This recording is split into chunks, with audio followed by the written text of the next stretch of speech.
Today we're going to talk about the history of the Mennonites in Peru. My name is Vanessa Vasquez. I am your Lima City tour guide. Today we're going to discuss about the Mennonites in Peru.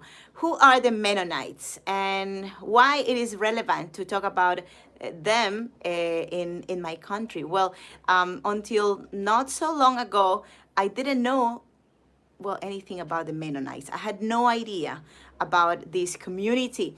Peru is a very, very Catholic country. About 80% of the population of Peru is Catholic. About 15% of the population that lives in Peru identifies as evangelicals. And then the remaining group, we have many, many different religious groups in the country.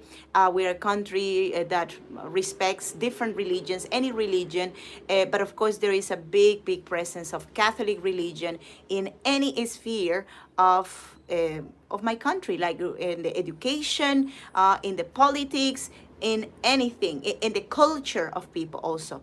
So knowing about the Mennonites was very, very surprising to me. Like I love to learn about different religions, and well, today I hope today's event will be of your enjoyment, that you can learn a little bit more about them, about how they live, and also their impact in Peru. So yes, we're going to talk about the impact of the Mennonites in Peru. A very, very small community has created some interesting impact, especially in the rainforests of the country. So when you see Mennonites, in the world, you're going to see them pretty much looking like this. This is the traditional gown of women and also men. The Mennonites population is not really big. We have about 2.1 million members around the world, and most of them are located in the USA. 32% of the community lives in the States, and surprisingly, 35% of the community lives in Africa, right? So in Latin America, the community is around, 200,000. So it's a very, very small community in comparison to the one that lives in North America, for example. This community comes from Europe, from Switzerland, and the foundation or the foundational year of this community is 1525. The Mennonites are a very small community, so you don't see them everywhere. They prefer not to be in big cities, for example.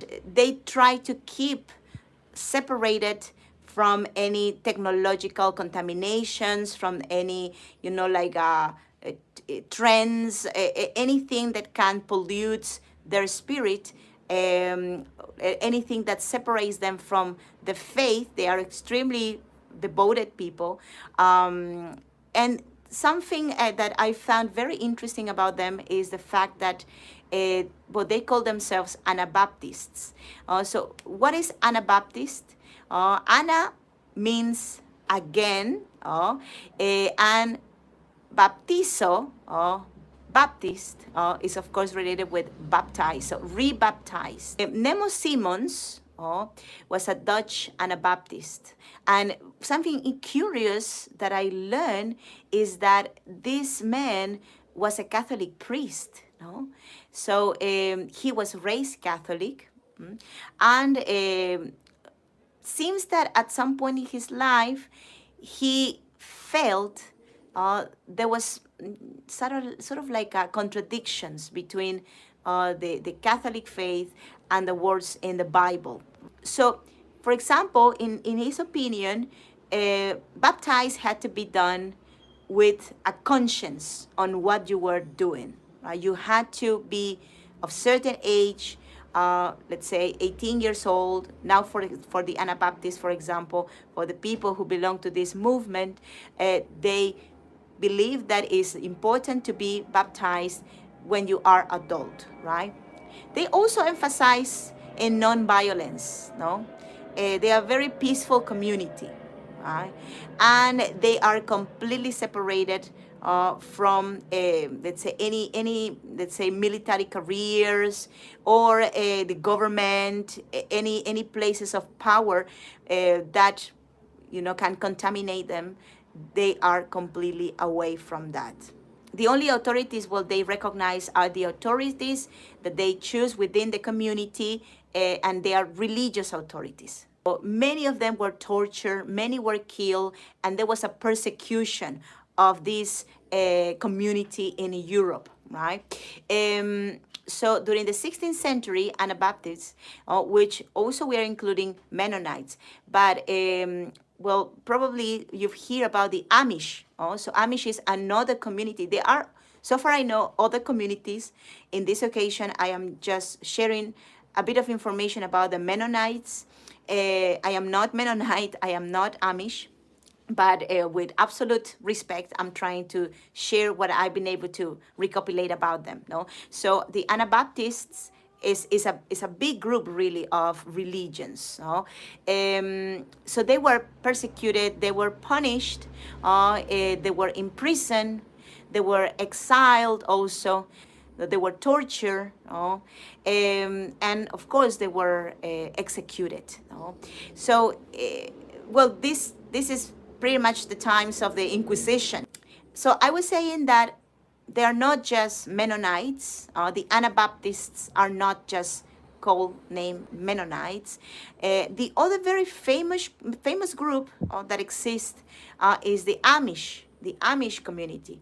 And if you're wondering what is the difference between Mennonites and Amish, well, the difference is, first of all, that the Amish are even more, let's say, extreme in terms of their separation from society, right? Mennonites tend to be a little bit more open to some technologies. So they try to stay away from most of them, but they use, for example, tracks. Amish don't.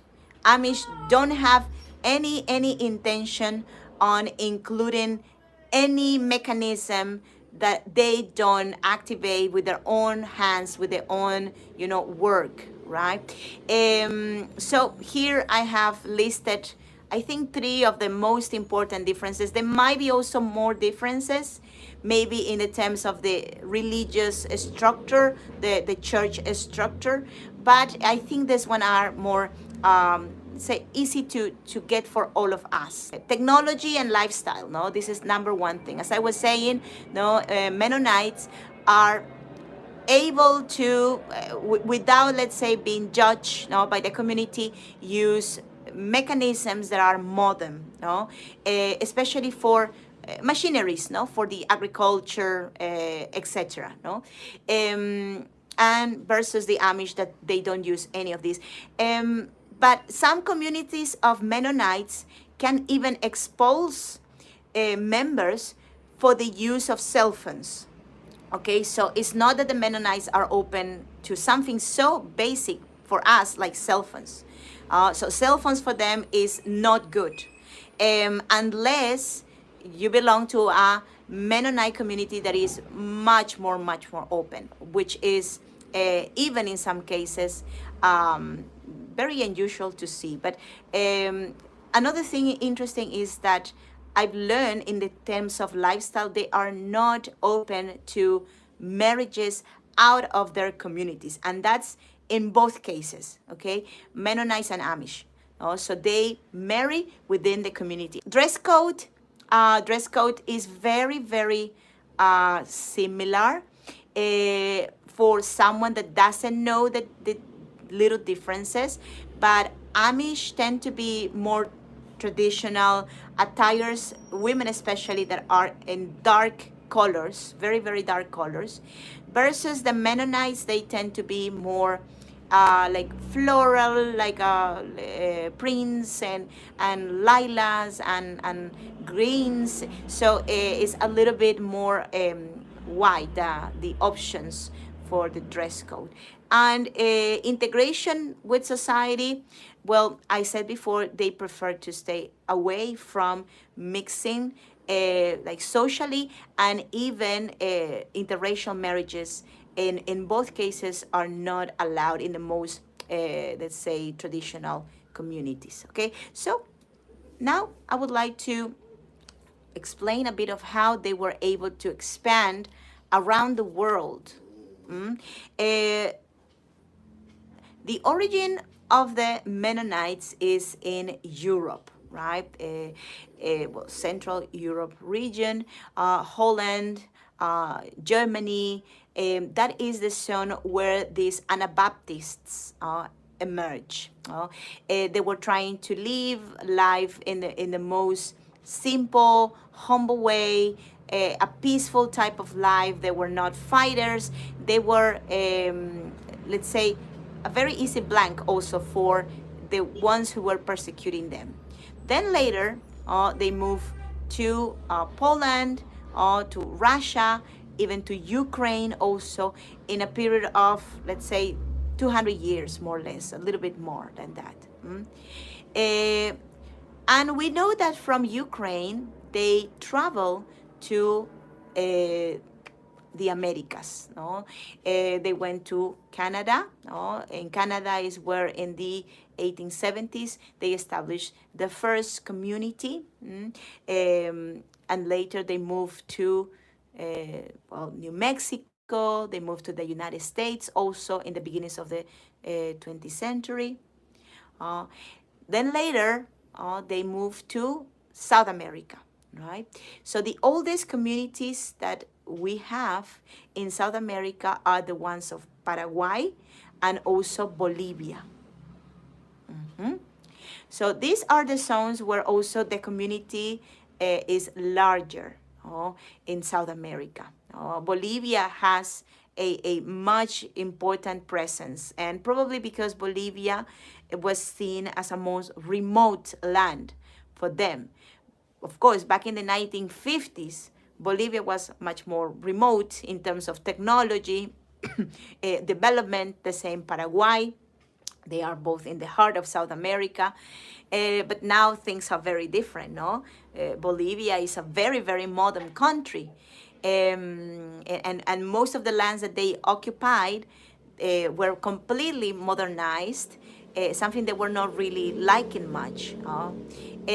So from Canada also they moved to Belize, New Mexico, and then Belize. Belize has also a large presence of Mennonites.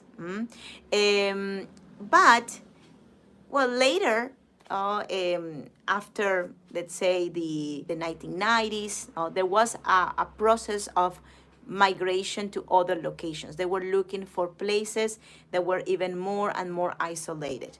Even before the pandemic, the world pandemic, I was able to see some documentaries about their arrival to Peru. They were already planning in going to a destination that would be even more remote for them, in which they will be able to live. There was a group of people that were very religious that say a way more traditional, a more traditional form, because they were people of the community that were not keeping as traditional as some would like. A wing of the community that was opening too much to technology. That was using cell phones, for example, no? So they didn't like that. That had some Western influence also, right? So this group decided to come to Peru, right? And not to Lima, not to Cusco, not to even the north coast of Peru is in some zones very remote, no? Very, very distant from like technology. But no, they prefer to go to zones that were completely remote. And they saw in the rainforest of Peru the perfect location for establishing that dreamland, that isolated land for raising their kids. Over here you can see the map of Peru. You can see the three regions, right? Let's locate Lima. Lima is here in the central coast of Peru, right? Peru is divided in coast region, Andes region, and rainforest region, okay? So here is where the community is, in the rainforest. Oh. You can see also a close-up to the zone where they are living. There are two departments of Peru that are, both of them very remote. There's not much Peruvian population in those zones, Loreto and Ucayali. They went to places that are inaccessible by bus. They didn't want to have any access by bus because they were escaping from that. But how can you access to those places? Well, you can access through rivers.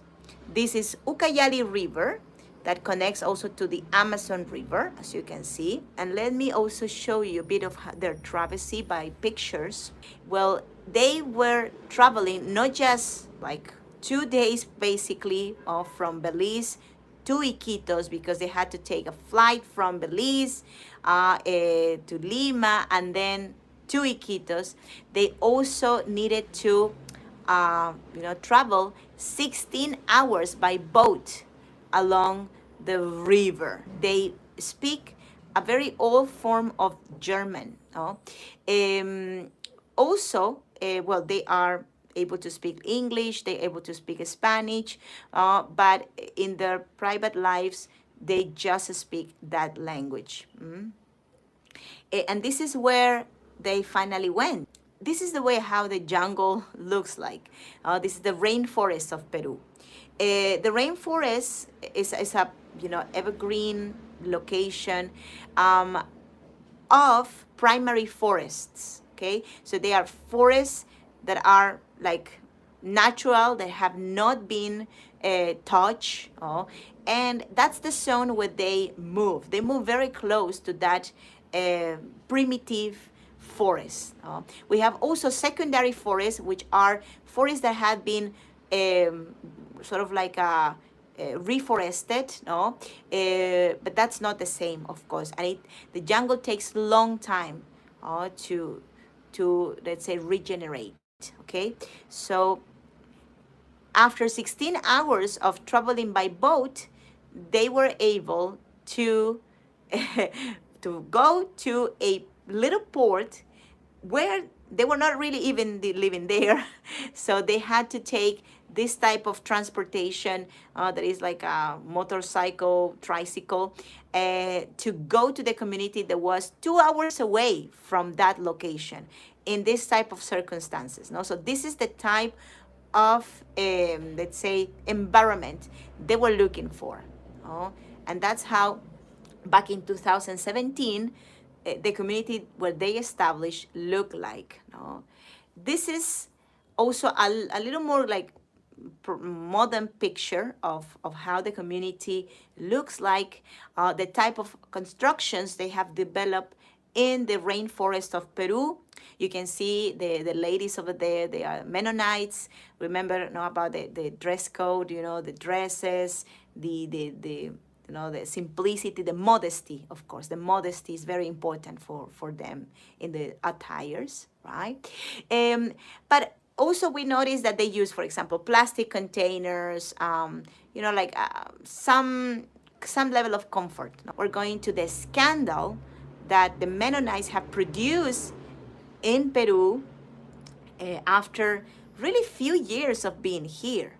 So, one will think, how come, a peaceful community that, never gets into trouble, they are very simple people, they live from what they can work, what they can do with their hands, why they will be producing a scandal in a country like this one? Well, it is related with the deforestation of what they are causing in a short span of time.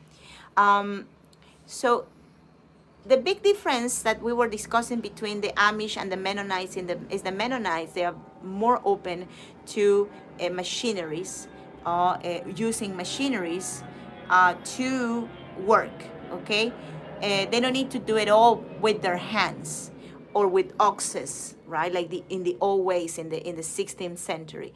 They can use trucks, for example. No, so that makes their productivity levels better, faster. The colonies that we have in Peru, nowadays they are five colonies, right, in total. Some of them are more important and also more visible because unfortunately for the negative impact in the locations where they move in. Okay, so now we're going to board this theme. Keep in mind that we calculate roughly that more than 4,000 hectares of Amazon rainforest have been deforested because of this very small community. Because how many people we have in Peru? We don't have many people in this moment in Peru from the community. We don't have many people, and they are really doing all of this, causing this damage quite fast, right? So let me highlight some of the information I have here for you. So since 2017, the Mennonites have established their colonies in the Peruvian Amazonia or Peruvian rainforest. Now, there are 5 in total. It is roughly estimated that the deforestation of the Amazon rainforest is equivalent to 4,800 hectares. And just 650 hectares were destroyed of nature just in 2022 when they started to call attention. Like, so in 2017, 18, 19, well, there were even documentaries in Peruvian television about the Mennonites coming, and everybody was happy that they were here in Peru, that they were so peaceful, that they were so different. There was also positive expectations about they coming to those lands because it was believed that they were coming not just to, like isolate from the modernity, also to offer work opportunities to the locals. Nobody understood that the Mennonites don't work with foreigners.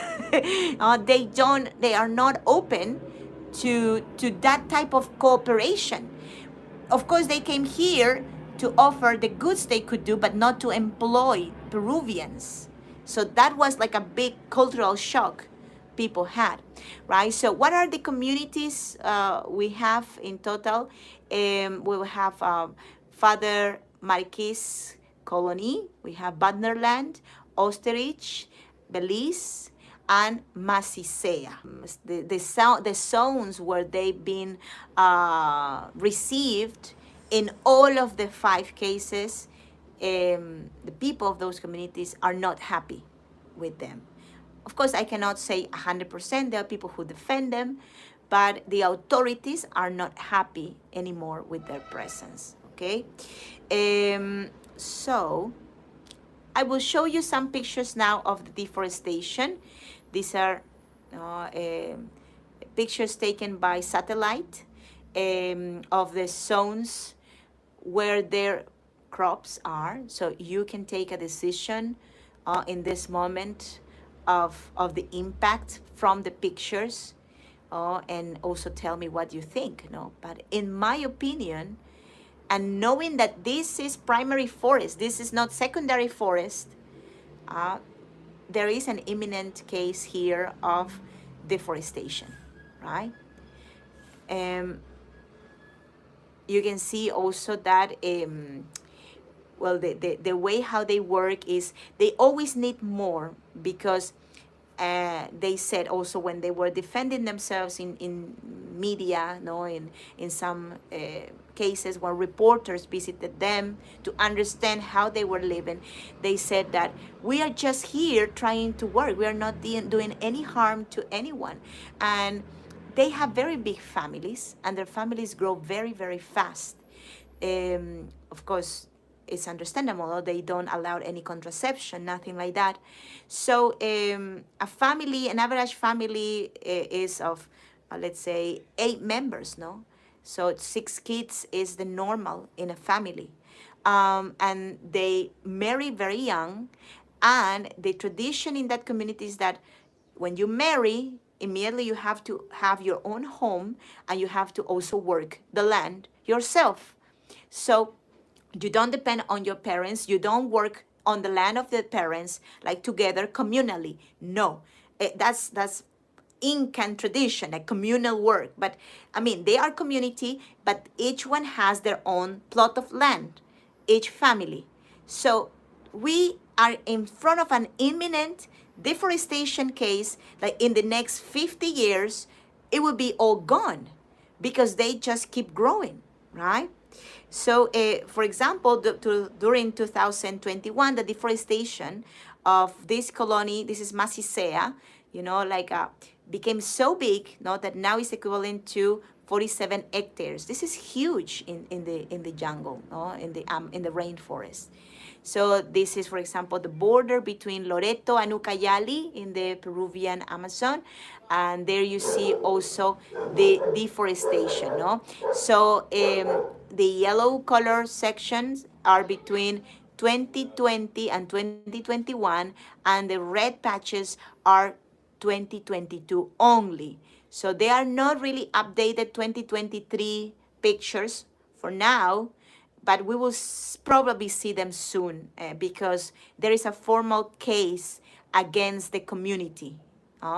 So, and also they defend themselves. The Mennonites defend, saying that they were given the land because they bought it, right? And they bought it with documents. There are papers. Oh, so they were not so naive, no, to move here and just start opening, the jungle like that. No, they bought it. They bought these lands in the municipalities. But remember, there is a lot of corruption, no? And well, again, another image. Look at that. This is the yellow color segments were open between 2017 and 2021. No?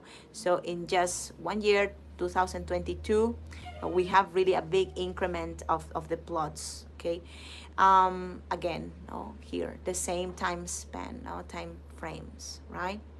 And look at the river over here, right? Look at the river. Also, these zones are gigantic, right?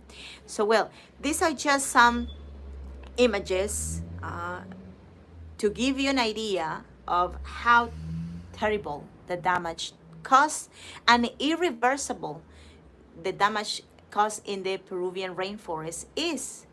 So something that started like a good intention from the Peruvian side also ended up being a great problem for the ecosystem of Peru.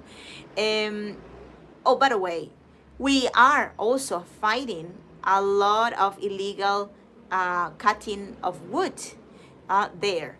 So there is a deforestation happening anyways. The government is not being very efficient in stopping all of this because these are very, very remote lands. Nobody lives in most of those places, no?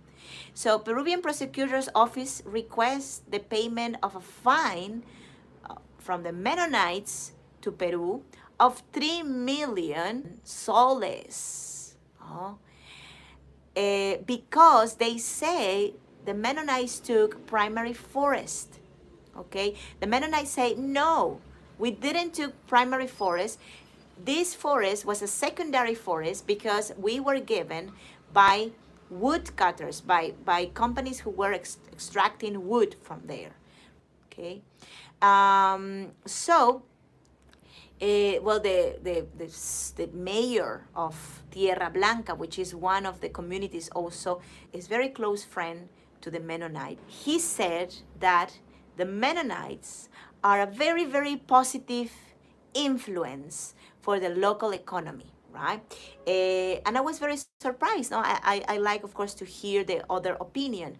And he said that the Mennonites are important and good for the community because they produce their cheeses. They produce, different crops that they sell to the markets, no? And that is good for the economy of the locals, right? Keep in mind that in this moment, we have about 100 families in Peru, more or less 100 families of Mennonites. That's equivalent to only 700 people. Well, the people who are supporting the Mennonites are not so many, okay? This is one of the person who said that the Mennonites are positive influence. Belisario Quinteros is the mayor of the district of Sarayaku, where Tierra Blanca community, Mennonite Tierra Blanca community is located. So he is active supporter of them. But we have another community that is not happy with the Mennonites. This is a community of indigenous people. This is the Shipibo Konibo community, and they are in their own zones. They have, because they are indigenous communities, they are not living in the modern city areas. And they have certain benefits, certain rights as indigenous communities. For example, they are given extensions of land, certain extensions of land, right, for them to use for their hunting, also for their agriculture, which is traditional. And they said that the Mennonite community has taken illegally lands that belong to them. They even solicit a compensation of 2 million soles for the damages. Of course, the Mennonites defend, saying they are very poor people, that they don't accumulate fortunes, they just live by the day. So they are not able to pay anyone, like not to the government of Peru, not to the Shipibo community. So for now, the Shipibos are trying to deal with this situation in the courts, and in a peaceful way. But Shipibo Konibo community, they are not angels, right? And they know to defend their land. And the Mennonites feel now trapped because they fear the Shipibo Konibo, they fear going to jail, to the other side, right? And also we need to remember that they are now Peruvian children that are also Mennonites, right? The community has in this moment 20 Mennonite children that are Peruvian, that were born in Peru, right? And they are now in the middle of this situation. To my wonderful Patreons, which here I'm posting some of their names. Muchas gracias. Thanks for being here, and thanks for supporting this wonderful project in this way. From as little as $2 per month, you can become my Patreon. There's also a tile of $5, $10, and $20. And will they all receive, of course, the access to the media library of videos exclusive for Patreon. If you wish to become my Patreon or support on PayPal, you can help with a tip or subscription. Everything, the information is in the description of this event. Thank you, and hope to see you in my next event. Have a lovely rest of the day. See you very soon. And well, God bless you all. Take care. Bye-bye. Gracias. Ciao.